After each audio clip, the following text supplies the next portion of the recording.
आणि उपमुख्यमंत्री देवेंद्र फडणवीस यांनी थेट महाविकास आघाडीवर आरोप केलाय।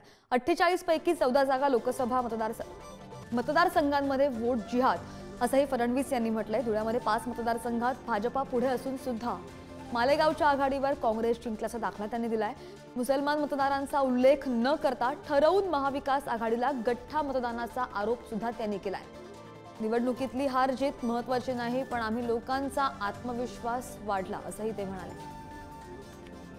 निवडणुकीमध्ये आपण बघितलं कशा प्रकारे वोट जिहाद आपल्याला पाहायला मिळाला। वोट जिहाद काय अर्थ आहे? वोट जिहादचा अर्थ आहे, एकच साधं उदाहरण सांगतो।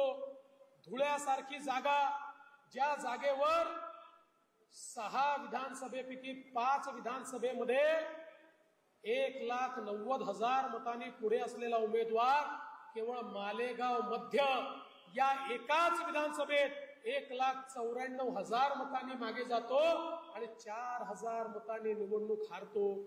निवडणुकीतला जो वोट जिहाद आहे, 48 पैकी जवळजवळ 14 लोकसभा मतदारसंघामध्ये अशा जिहादी पद्धतीनं त्या ठिकाणी आपल्याला मतदान होताना दिसलाय। एक काळ असा होता 10 वर्षापूर्वी, जेव्हा लव जिहाद बद्दल बोललं जायचं तर आम्हाला देखील असं वाटायचं एखादी घटना आहे, ही काही जाणीवपूर्वक चाललेलं षडयंत्र नाही आहे। 1 लाखापेक्षा जास्त तक्रारी आहेत, 1 लाखापेक्षा जास्त।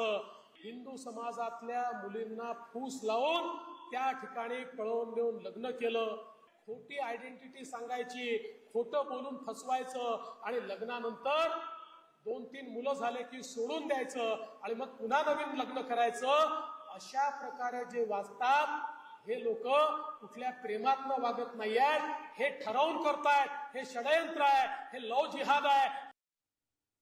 आणि फडणवीसांनी जे आरोप केले त्यावर संजय राऊत यांनी सुद्धा प्रतिक्रिया दिली आहे। काय म्हणालेत पाहूयात। वोट जिहाद केला म्हणजे काय असतं जरा विचारा जरा।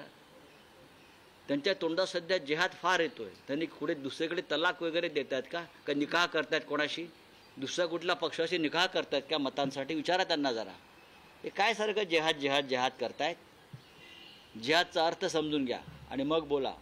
भ्रष्ट लोकांची मतं चालतात, भ्रष्टाचारी, याचा अर्थ असा आहे की तुम्ही भ्रष्टाचारांशी निकाह लावलात बोलू का?